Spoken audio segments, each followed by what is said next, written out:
Es día de aprender algo más y hacer una buena reflexión para ser mejores en la vida. ¡Claro! Te acompaña ese amigo que te guiará en tu camino. Él es el Padre José de Jesús Aguilar Valdés, la voz amable de la radio. Esto es En tu Camino. Muy buenas tardes. Bienvenidos a la semana especial de La Historia Sagrada. En estos programas vamos a comprender de forma general, de forma sencilla, la historia del pueblo judío que preparó la llegada de Jesucristo. Esta es la Historia Sagrada. ¿Qué tal, amigos y amigas? Bienvenidos a este programa que, como ustedes saben, hacemos con mucho gusto para todos ustedes. ¿Para qué? Para que hagamos un alto en nuestro camino y podamos obtener mayor información acerca de nuestra fe, aumentar nuestra cultura, enriquecernos con algún cuento, alguna reflexión, alguna lectura del Evangelio, algún acercamiento a los sacramentos y muchas cosas más. Y en estos días hemos estado teniendo programas especiales que tienen que ver con la historia sagrada. Es decir, aquella historia que encontramos en la Sagrada Escritura, y por eso le llamamos sagrada. ¿Por qué? Porque Dios interviene en la vida del ser humano. ¿Para qué? Para transformarla, para enmendarla, para mejorarla y sobre todo, en el caso nuestro, para que conociéndola aumentemos nuestra fe, nos acerquemos más a los personajes de las Sagradas Escrituras y especialmente a nuestro Señor Jesucristo. Porque la llegada de nuestro Señor Jesucristo al mundo era tan importante que tenía que prepararse. Y esta preparación fue a través de los patriarcas, a través de los jueces, a través de los reyes y los profetas, hasta que llegó el momento, como dice la Sagrada Escritura, la plenitud de los tiempos. Vamos a continuar el día de hoy con la historia sagrada que retoma el capítulo que tiene que ver con los reyes. Y decíamos en el programa anterior que lamentablemente los reyes que Dios ponía frente al pueblo para que fueran fieles, para que lo condujeran por el camino del bien, el cumplimiento de su voluntad, lamentablemente caían en malos pasos, se dejaban llevar por malas compañías y entonces el profeta aparecía como la voz de la conciencia del pueblo para recordarles su misión. Vamos ahora con el capítulo 43. El profeta Elías. Elías fue un gran profeta que vivió en tiempo del impío y malvado rey Ahab. Este rey, que gobernó entre los años 875 y 854 a.C., además de prohibir que se adorara al verdadero Dios, mandó matar a todos los sacerdotes del Señor que había en su nación. Edificó un templo al ídolo Baal, que tenía cabeza de cebú, y de donde viene la palabra Baal-zebú, un símbolo del demonio. Y este rey llamó a 400 sacerdotes idólatras para el culto de esta falsa divinidad, Baal o Baal-zebú. Lleno de entereza, Elías se presentó ante el pérfido rey y le anunció que a causa de sus delitos Dios mandaría una terrible sequía y el hambre se sentiría. En efecto, durante 3 años y medio no cayó lluvia ni rocío y se produjo una gran sequía. El rey, enfurecido, persiguió a Elías y lo buscó por todas partes para darle muerte. Afortunadamente, Elías vivió escondido y fue alimentado milagrosamente. Primero por los cuervos que le llevaban el alimento por la mañana y por la noche, y después por una buena viuda a la cual el profeta, por el poder de Dios, le multiplicó la poca harina y el poco aceite que tenía. Desafiando la indignación del rey, Elías, después de 3 años y medio, se presentó de nuevo ante él y le dijo que al menos ante un milagro tendría que reconocer al verdadero Dios. Ahab aceptó y reunió al pueblo y a los sacerdotes de Baal. Se presentó también Elías, le reprochó al pueblo por haber abandonado al Señor y mandó construir 2 altares. Depositó sobre ellos leña, mató 2 bueyes Y después ordenó: tomen ustedes un buey y yo tomaré otro. Ustedes invocarán a su divinidad Baal y yo invocaré a mi Dios. El Dios que deberá ser adorado será el que escuche la oración y mande fuego del cielo para quemar la ofrenda, la víctima, los bueyes que estamos sacrificando.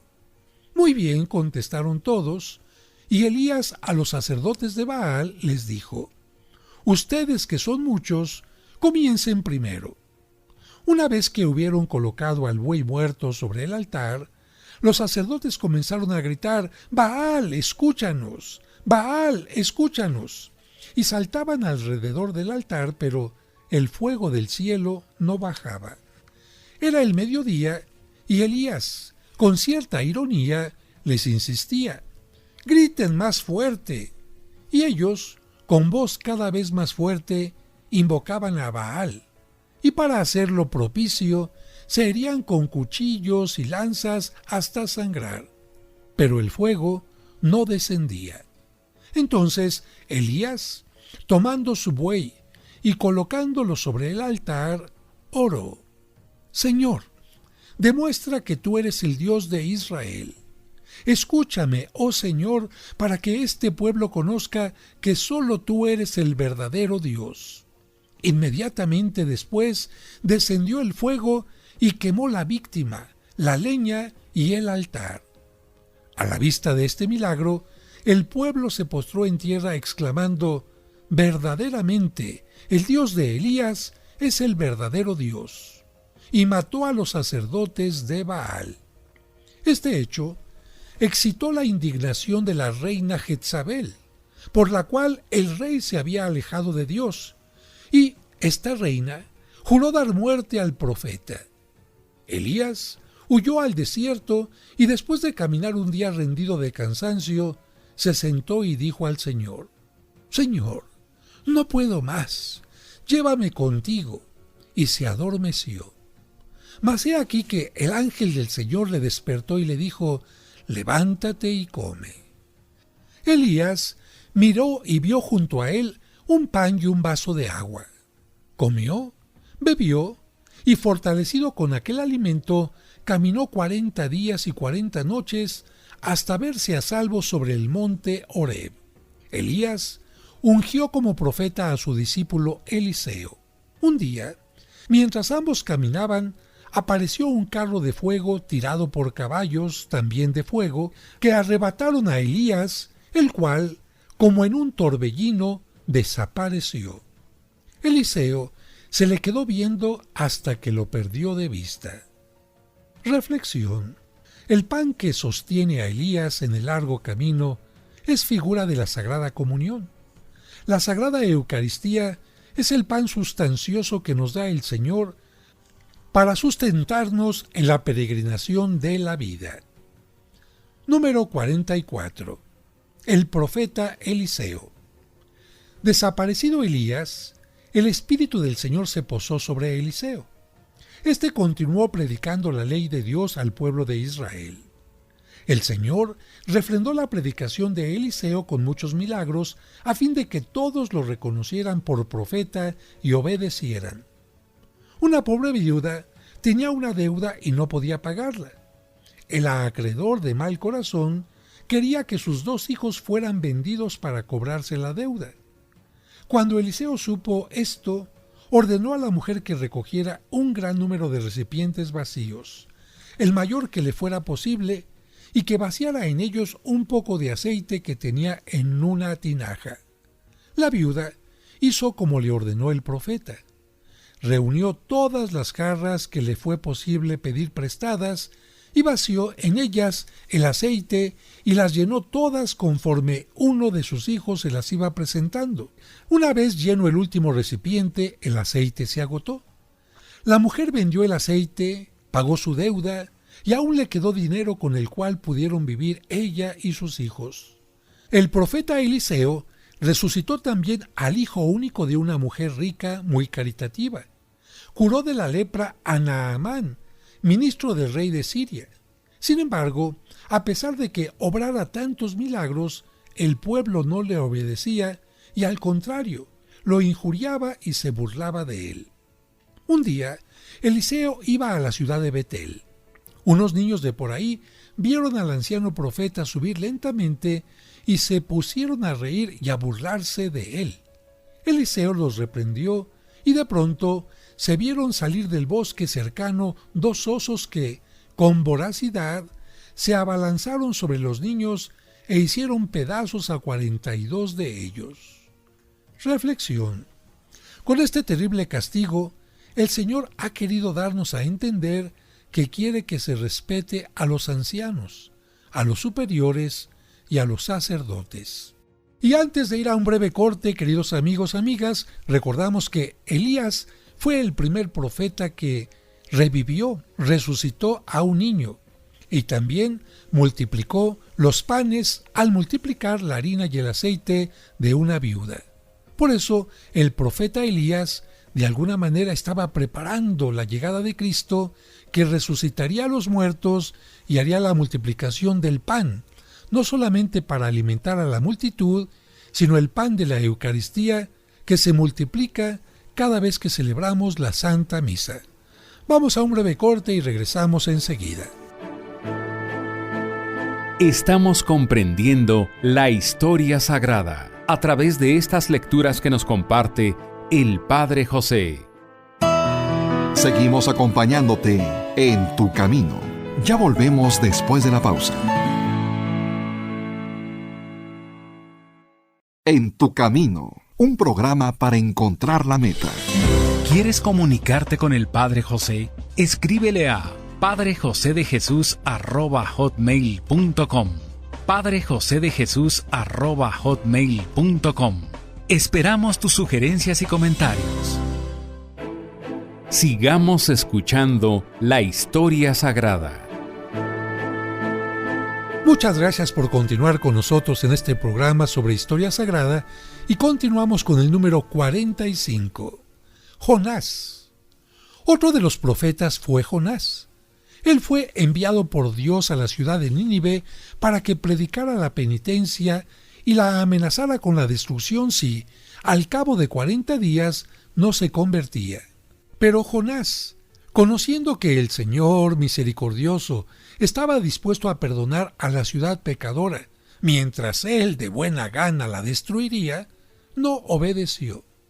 Cuando llegó al puerto, se embarcó para un lugar lejano de Nínive. Cuando la nave estuvo en alta mar, Dios mandó una terrible tempestad. La nave corría riesgo de sumergirse y la tripulación, presa del espanto llorosa, clamaba al cielo mientras Jonás dormía plácidamente. Pronto lo despertaron diciéndole: «¿Qué haces? Levántate y dile a tu Dios que tenga compasión de nosotros».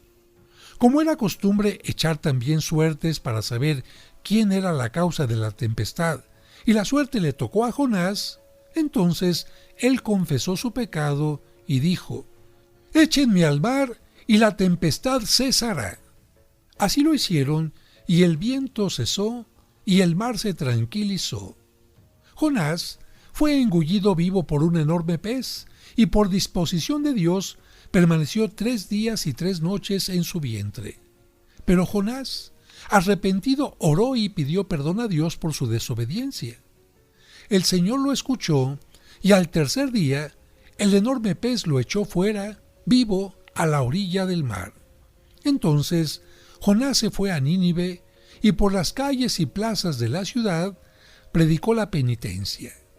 El rey y los ninivitas obedecieron, hicieron rigurosa penitencia y Nínive fue salvada. Reflexión. Jonás es figura de Jesucristo, el cual después de su muerte permaneció 3 días y 3 noches en el seno de la tierra y después resucitó. Si nos arrepentimos de corazón, el Señor nos perdona todos nuestros pecados, aunque sean numerosos. Él nunca rechaza el corazón contrito y humillado, como lo hizo con los habitantes de Nínive. Capítulo 46. Fin del reino de Israel. Después de tantas exhortaciones que Dios hizo por medio de los profetas para hacer que Israel, el reino del norte volviera a la práctica de la verdadera religión, el Señor castigó a ese pueblo infiel. Salmanásar, rey de Asiria, invadió el reino, sitió a la ciudad de Samaria, que era la capital, se apoderó de ella y transportó a Asiria como prisioneros de guerra a casi todos los habitantes del reino. Reflexión. También a nosotros el Señor, por medio de sermones, instrucciones y correcciones, nos invita a ser mejores. Son otras tantas gracias que Dios nos concede. Escuchemos su voz. Número 47. Tobías. Entre los prisioneros de guerra que Salmanásar se llevó a Nínive, se encontraba Tobías. Cuando había estado en su patria, era el único que iba a Jerusalén a adorar a Dios en lugar de sacrificar a los becerros de oro como hacían los demás. Casado con una mujer de nombre Ana, tuvo un hijo al cual enseñó a amar y a temer a Dios y a evitar todo pecado. En el destierro siguió siendo bueno. Compartía su pan con los paisanos y prisioneros, los consolaba, los vestía y daba sepultura a sus muertos, aunque se expusiera al peligro de muerte, porque el rey de aquel lugar había prohibido que se sepultara a los judíos. El Señor también lo probó con tribulaciones, porque quedó ciego y no pudiendo trabajar, se vio reducido a una extremada pobreza. Pero entonces se acordó de que hacía tiempo que había prestado dinero a cierto Gabelo de Ragués. Llamó a su hijo, que también se llamaba Tobías, y le dijo: «Ve a la ciudad de Ragués y cobra a Gabelo la tal deuda». El joven Tobías, que no conocía el camino, salió de su casa en busca de un compañero que le sirviese de guía. Se le presentó en la plaza un joven que dijo llamarse Azarías y que estaba por emprender un viaje a Ragués. Entonces Tobías partió con él. Cuando llegaron al río Tigris, Tobías se metió al agua para lavarse los pies y un pez enorme salió para tragárselo. Espantado, el joven gritó: «¡Señor, se me echa encima!». Y Azarías le dijo: «No temas, cógelo de las agallas y sácalo a la orilla». Una vez fuera del agua, Azarías le ordenó que lo descuartizara y que conservara el corazón y la hiel. La carne debía servirle de alimento durante el camino. Al llegar a una ciudad, dijo Azarías: «Aquí habita Raguel, tu pariente. Es muy rico y tiene una hija única que será la heredera de su grandiosa fortuna. Detengámonos en su casa y pídele por esposa a su hija. Te la dará y tú prepárate al matrimonio con la oración». Tobías se quedó en la casa de Raguel 14 días y se casó con Sara, la rica hija de su pariente. Mientras tanto, Azarías fue a Ragués a cobrar el dinero. Cuando volvió Azarías, Tobías se despidió de Raguel, el cual le dio criados, criadas, armas, camellos, vacas y mucho dinero. Entonces Tobías, con su compañero, su esposa y todo el séquito, emprendió el camino de regreso.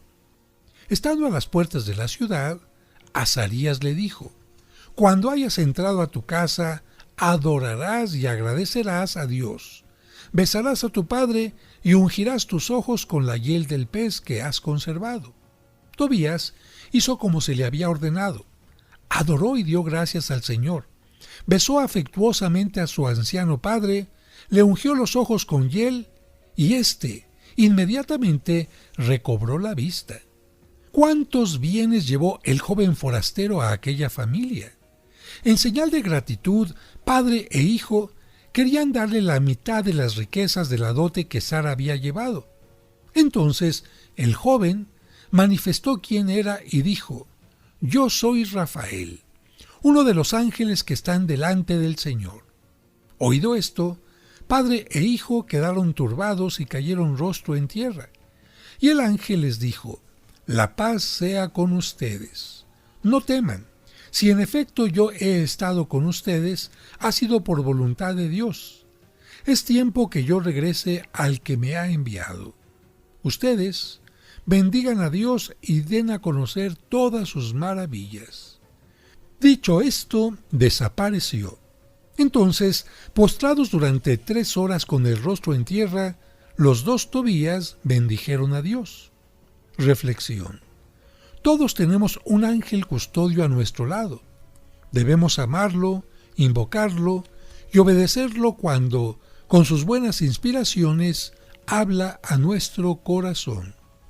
Número 48. Job. Conviene también recordar ahora a otro santo hombre, aunque haya vivido en otro tiempo y en otro lugar. Es Job que con su ejemplo nos enseña cómo debemos soportar las tribulaciones de la vida. Job vivió entre paganos, pero adoró al verdadero Dios. Era riquísimo y daba muchas limosnas, sabio y aconsejaba prudentemente.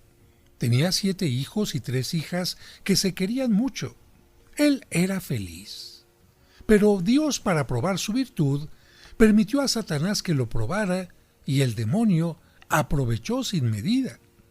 Sucedió que un día llega a él uno de sus criados y le dice: «Los sabeos han hecho una invasión, se han llevado los bueyes y los asnos que araban en el campo y han matado a los criados.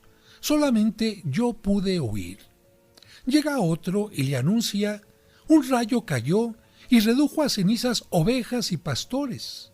Llega un tercero y le refiere que los caldeos le habían robado los camellos y dado muerte a filo de espada a los criados.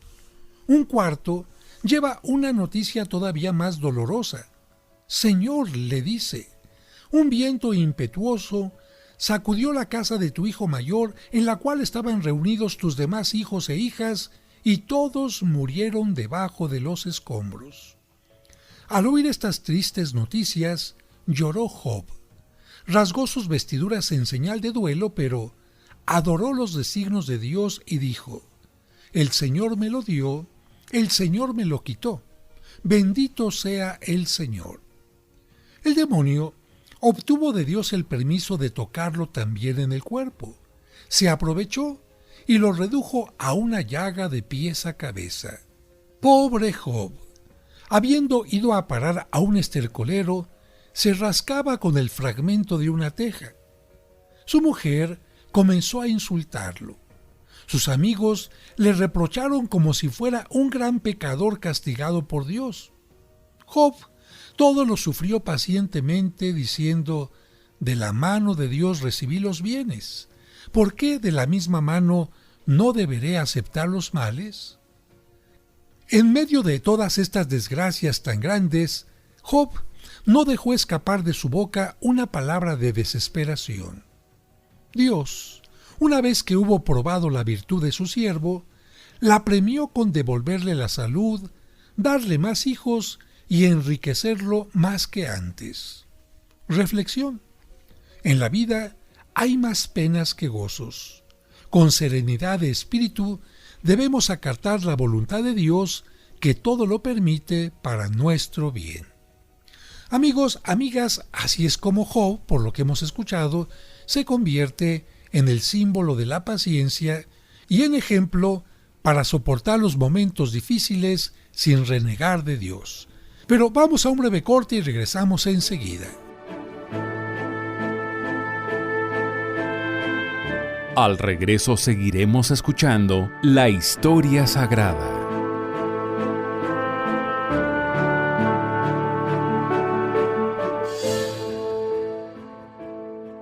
Dios te salve María, Virgen sin mancha.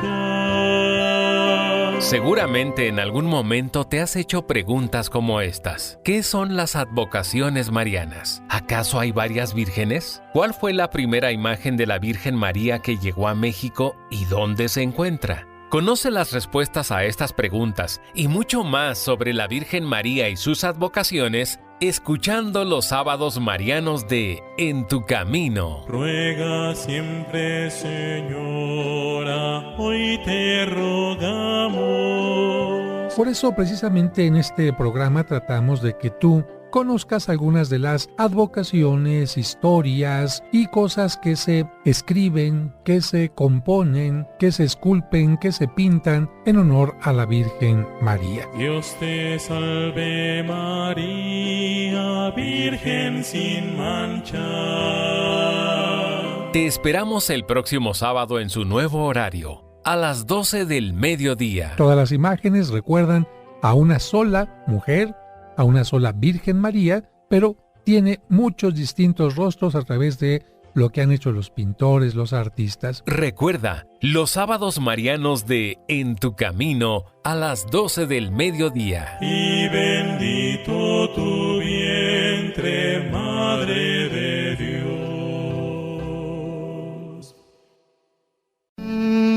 En tu camino.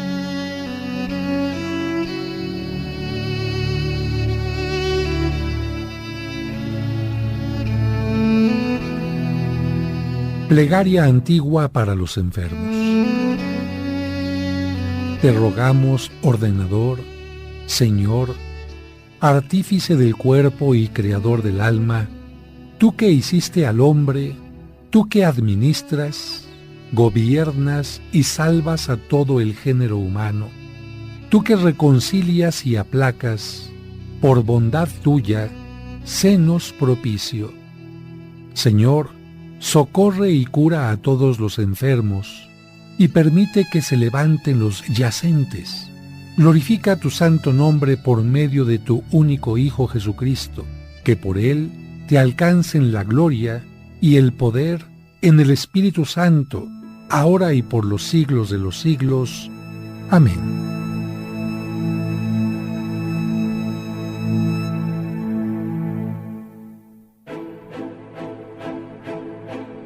Sigamos escuchando la historia sagrada. Muchas gracias por continuar con este programa En tu Camino, en el que estamos hablando de la historia sagrada. Y hemos dicho que, lamentablemente, el pueblo de Israel, después de el rey Salomón, se tuvo que dividir en dos partes. 10 tribus quedaron en la parte norte, formando el reino de Israel, y 2 tribus quedaron en la parte sur, formando el reino de Judá. Hemos escuchado también que por los malos reyes, el reino del norte, Israel, fue destruido, y ahora vamos a continuar escuchando qué es lo que pasó con el reino del sur, el reino de Judá, que estaba formado por 2 de las tribus de los descendientes de Abraham. Número 49. El reino de Judá. Si en el reino de Israel todos los reyes fueron malos, en el reino de Judá no, porque entre ellos hubo reyes buenos que escucharon a los profetas y mantuvieron a los súbditos fieles a Dios. Por amor a estos reyes, el reino fue protegido por el Señor y salvado de los enemigos más acérrimos que querían apoderarse de él. Número 50. Ezequías. Uno de estos reyes buenos y temerosos de Dios fue Ezequías. Durante su reinado, Sennacherib, rey de Asiria, invadió Judea, ocupó todas las fortalezas y envió embajadores con cartas a Ezequías, intimándole a que se rindiera. En estas cartas enviadas a Ezequías, Sennacherib había escrito blasfemias contra Dios y el embajador que las llevaba también blasfemó en presencia del rey. El piadoso rey, al oír y leer las blasfemias, desgarró sus vestiduras, se vistió de cilicio, fue al templo y desplegadas las cartas oró así: Oye, oh Señor, las palabras que Sennacherib ha escrito contra ti, Dios vivo y verdadero. Haz venganza de esto y líbranos de sus manos para que todos conozcan que solo tú eres el verdadero Dios. Aquella misma noche pasó el ángel del Señor por el campamento de Sennacherib y mató a 185,000 soldados. A la mañana siguiente, viendo tantos hombres muertos, el rey enemigo tuvo que levantar las tiendas de campaña y regresar a Nínive. Reflexión. Si por desgracia oímos palabras en contra de Dios o de sus santos, tratemos de reparar dichos pecados con jaculatorias como estas: Bendito sea Dios, alabado sea Jesucristo, y oremos por los que blasfeman. Número 51. Judith. El rey de Asiria mandó al general Holofernes al frente de un valeroso ejército para apoderarse de Judea. Al tener noticia de esto, los judíos se prepararon a la defensa. Recogieron gran cantidad de trigo, cercaron de murallas las ciudades por donde los enemigos podían entrar al reino, pero más que en los recursos materiales, depositaron su confianza en el Señor. Hicieron penitencia y oraron. El general Holofernes, para penetrar en Judea, debía apoderarse antes de la fortaleza de Betulia, situada en lo alto de un monte. No pudiendo tomarla por la fuerza, pensó obligar a la ciudad a que se rindiera por falta de agua. Entonces mandó destruir el acueducto que llevaba el agua a la ciudadela y vigilar los pozos de las cercanías para que los habitantes no tuvieran agua para beber ni para preparar los alimentos. En poco tiempo, Betulia se vio reducida a los extremos y Osías, comandante de la fortaleza, resolvió rendirse si, al cabo de 5 días, no llegaban socorros de Jerusalén. En aquel entonces, vivía en Betulia una buena viuda llamada Judith. Esta, cuando supo la decisión del comandante, mandó llamar a los jefes de la ciudad y les dijo: ¿Cómo es que Osías ha establecido la rendición si dentro de 5 días no llega socorro? No se puede ni se debe medir el tiempo al Señor. Dios nos ayudará cuando y como Él quiera. Nosotros hagamos penitencia y oración. Esta noche saldré yo de la ciudad. Ustedes rueguen a Dios que me ayude. Judith se retiró a su oratorio y oró fervorosamente. Después se atavió como solía hacerlo en los mejores días de su vida y, acompañada de la sirvienta, salió de Betulia. Inmediatamente fue detenida por los centinelas enemigos y conducida ante Holofernes. Este admiró su belleza y su prudencia en el hablar. Le designó una tienda y le dio amplia libertad para entrar y salir del campamento a cualquier hora del día y de la noche. Al 4.º día de encontrarse Judith en el campamento enemigo, Holofernes ofreció un banquete a sus oficiales y quiso que también Judith asistiera a él. Al anochecer, los oficiales se retiraron y Judith se quedó sola con Holofernes. Este, embriagado, se recostó en su lecho y se quedó dormido. Judith, entonces, con todo el fervor de su alma, rogó al Señor que le diera valor y fuerza. Tomó la espada del general, con 2 golpes le cortó la cabeza y la puso en la bolsa de la sirvienta. Aprovechando de la libertad que tenía, a medianoche, sin que los centinelas se lo impidieran, salió del campamento y volvió a Betulia con la cabeza de Holofernes ensangrentada. Al ver esto, los defensores de Betulia se llenaron de valor y al día siguiente por la mañana se precipitaron sobre el campo enemigo. Este, sin general que los dirigiera, emprendieron la fuga perseguidos por los habitantes de Betulia y de otras ciudades. Reflexión: Judith es figura de María Santísima. Como Judith cortó la cabeza a Holofernes, así María venció al demonio. En las tentaciones, invoquemos a María y supliquémosle que nos ayude a vencerlas. Número 52. Fin del reino de Judá. Estamos hablando cerca del año 587 a.C. Salvados del peligro, rey y pueblo volvieron a cometer pecados, y por disposición divina, Nabucodonosor, rey de Babilonia, envió otros ejércitos contra Judea. No protegidos por Dios, los judíos fueron vencidos.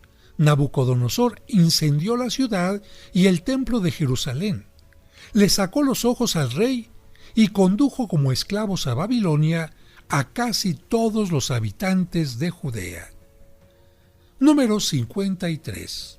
El cautiverio. Entre los judíos llevados cautivos a Babilonia se encontraban 4 jóvenes: Daniel, Ananías, Misael y Azarías, Eran todos de nobles familias, de aspecto bello e instruidos. Por eso fueron escogidos para servir en el palacio real. Estos buenos jóvenes prometieron no ofender al Señor. No comían los alimentos prohibidos por la ley judía. Dios les había dado tanta belleza y tanta ciencia que al ser presentados a Nabucodonosor, éste se maravilló, pues no había en su reino quienes les igualaran en belleza y sabiduría. Reflexión. Bienaventurados los que temen al Señor, porque Dios los alejará de los males.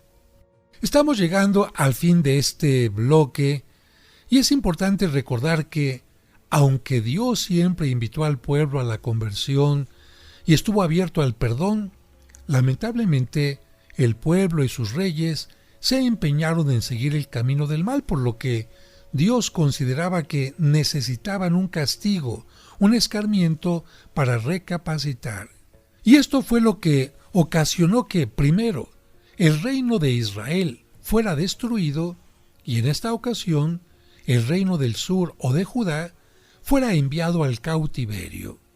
El cautiverio sería un momento en que los judíos recapacitarían en todo lo que habían hecho, añorarían con tristeza la ciudad de Jerusalén destruida y su templo, y le pedirían a Dios que los perdonara, sabiendo quizás que Dios nunca les otorgaría aquel perdón. Pero la Sagrada Escritura siempre nos recuerda que cuando un corazón está humillado y contrito, Dios no lo desprecia. Y esto fue lo que permitió que el pueblo pudiera regresar a Jerusalén. Pero antes tendrían que aprender la lección en Babilonia. Por eso, al regreso del corte, continuaremos hablando de qué pasó con aquellos jóvenes a quien Nabucodonosor tanto admiraba y que eran del pueblo judío. Regresamos enseguida. Al regreso seguiremos escuchando la historia sagrada. Seguimos acompañándote en tu camino. Ya volvemos después de la pausa. Para encontrar la meta. ¿Sabías que mediante una pequeña lectura que hagas cada día durante un año, habrás comprendido qué es la Biblia y cómo se formó? Además, conocerás el origen del pueblo judío, cuál es el sentido de los 10 mandamientos. Sabrás también cuáles son los libros sapienciales. Conocerás la relación entre el Antiguo y el Nuevo Testamento. Además, cuáles fueron las palabras de Jesucristo y muchos temas más. 365 días para acercarse a Dios. Adquiérelo en la parroquia de los Santos Cosme y Damián, Serapio Rendón 5, Colonia San Rafael, a 2 calles del Metro San Cosme. O pregunta por los envíos y la versión digital enviando un mensaje a través de WhatsApp a los teléfonos 55 55 66 7744 o al 55 5705 5939. 365 días para acercarse a Dios. Un libro del Padre José que te hará crecer en tu vida espiritual y te hará descubrir que Dios está más cerca de ti de lo que te imaginas. Sigamos escuchando y comprendiendo la historia sagrada. Ya estamos de regreso en este programa y continuamos hablando sobre los jóvenes en el destierro en Babilonia. Número 54. Los 3 jóvenes en el horno. El rey Nabucodonosor, engreído por las muchas victorias ganadas, hizo una grande estatua de oro y mandó que al toque de la trompeta todos se arrodillaran y la adoraran. Los 3 jóvenes, Ananías, Misael y Azarías, en aquel momento Daniel estaba ausente, no obedecieron al mandato del rey y fueron acusados de no haber querido adorar la estatua. El rey los llamó y les obligó que, como todos, al toque de las trompetas, doblaran las rodillas y adoraran la estatua. De lo contrario, les dijo, los haré echar en un horno de fuego, ¿y quién será aquel Dios que los libre de mis manos? Los jóvenes contestaron, Dios, a quien nosotros adoramos, puede salvarnos. Si Él quiera o no salvarnos, no podemos decirlo. Pero lo que sí podemos decir es que no adoraremos la estatua. Ante tal respuesta, el rey montó en cólera. Ordenó que se encendiera el horno con fuego 7 veces mayor de lo acostumbrado, que ataran a los jóvenes de los pies y los echaran al fuego. Los jóvenes cayeron en medio de aquellas llamas, las cuales, saliendo del horno, quemaron a los que los habían echado.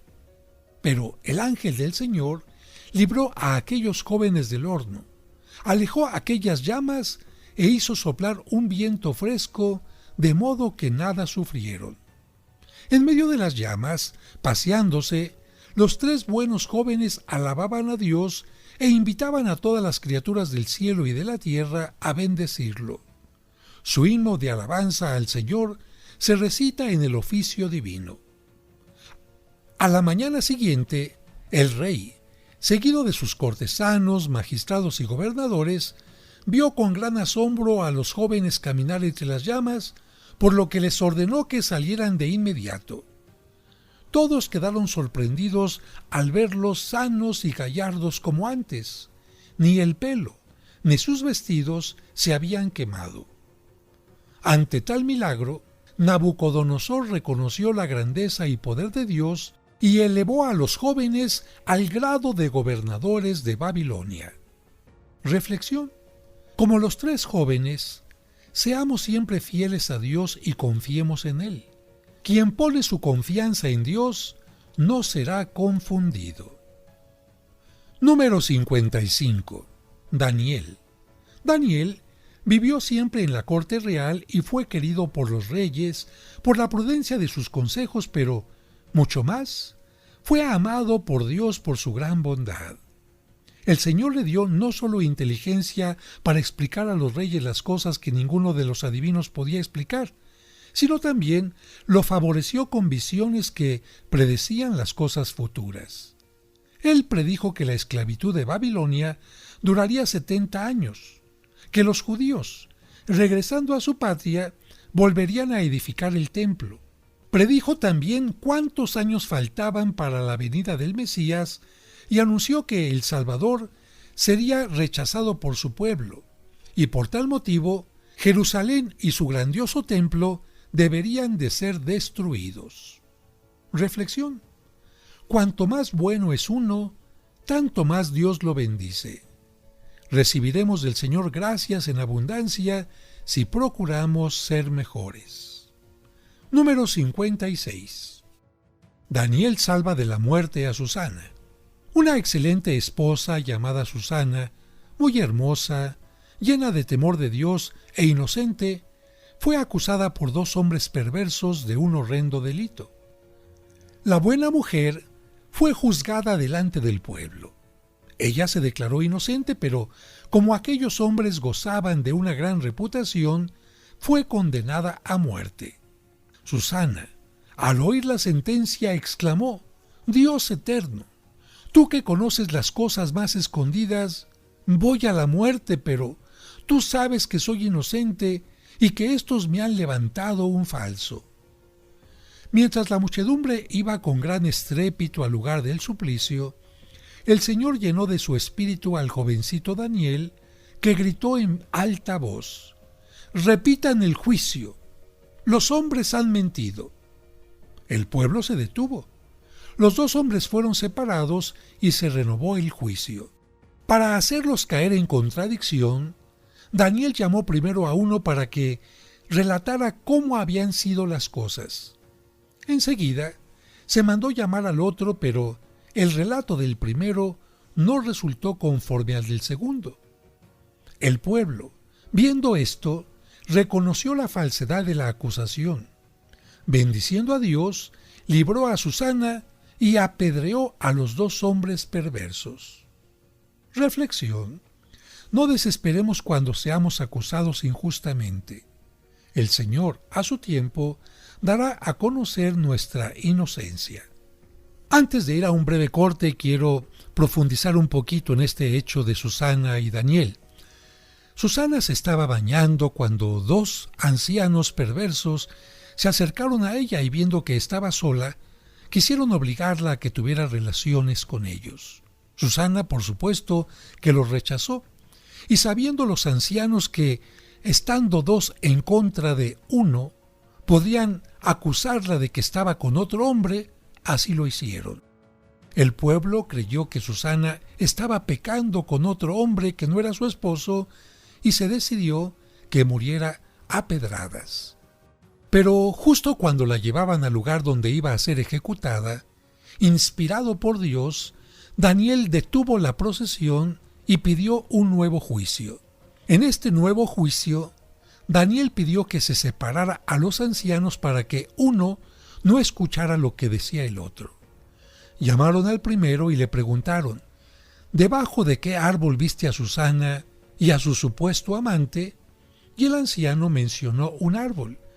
Lo hicieron retirar y trajeron al otro y le preguntaron lo mismo. Y este segundo anciano mencionó que había sido otro árbol, por lo que todo el pueblo se dio cuenta que aquellos ancianos habían testificado en falso. Y precisamente porque el pueblo de Israel trataba de que los testigos nunca testificaran en vano, en falso, la pena para quien lo hiciera era la condena a muerte. Con esto, Dios no solamente manifestó que los profetas podían defender a los inocentes, sino también que los inocentes como Susana contaban con su protección. Y ahora vamos con el número 57, la visión de Baltasar o Baltasar. El rey de Caldea, Baltasar, ofreció un gran banquete e invitó a 1000 grandes de su reino. Comió y bebió hasta embriagarse y ordenó que le llevasen los vasos sagrados de oro y plata que su padre Nabucodonosor había sacado del templo de Jerusalén, y en ellos bebieron todos, el rey, los cortesanos y las mujeres. En cierto momento, el rey cambió de color y comenzó a temblar porque vio en la pared los dedos de una mano que habían escrito palabras misteriosas: Mane, Tesel y Fares. El rey, fuera de sí por el espanto, comenzó a gritar: «Llamen a los sabios, que vengan los adivinos y me expliquen esta escritura. El que la sepa explicar vestirá de púrpura, obtendrá un collar de oro y ocupará el tercer lugar en mi reino». Pero ninguno de los sabios y adivinos le pudieron dar la explicación. Viendo que el rey estaba muy espantado, la reina le dijo: «No debes temer, oh rey. Tu padre constituyó príncipes de los sabios a cierto Daniel, uno de los prisioneros judíos, porque lo reconoció como el más inteligente de todos. Llama a Daniel y él te dará seguramente la explicación». El rey hizo llamar a Daniel y fue inmediatamente introducido a la sala del banquete. El rey dijo: «He oído decir que tú sabes explicar las cosas difíciles. Lee y dame la explicación de la escritura que está en la pared y tendrás la púrpura, el collar de oro y ocuparás el tercer lugar del reino». Daniel respondió: «Oh rey, guarda para ti los dones y da a los demás tus regalos. Yo te leeré el misterioso escrito y te lo explicaré». La palabra mane quiere decir: el Señor ha contado los días de tu reino y lo ha juzgado terminado. La segunda palabra, tesel, significa: tú has sido pesado en la balanza y encontrado con poco peso. La tercera palabra, fares, quiere decir: tu reino ha sido ya dividido y dado a los medos y persas. Aquella misma noche, Baltasar fue asesinado y le sucedió Darío, uno de los más grandes de la región persa. Recibió así el justo castigo por el sacrilegio que hizo por haber utilizado los vasos sagrados del templo de Jerusalén. Reflexión: tengamos horror por el sacrilegio y respetemos siempre los lugares, las cosas y a las personas consagradas al Señor. Y de esta manera, queridos amigos, amigas, Terminamos este programa, pero en el siguiente continuaremos con la historia sagrada. Que Dios les bendiga.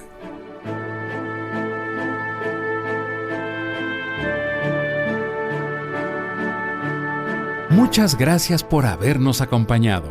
Los esperamos mañana para seguir conociendo la historia sagrada del pueblo judío que preparó la llegada de Jesucristo.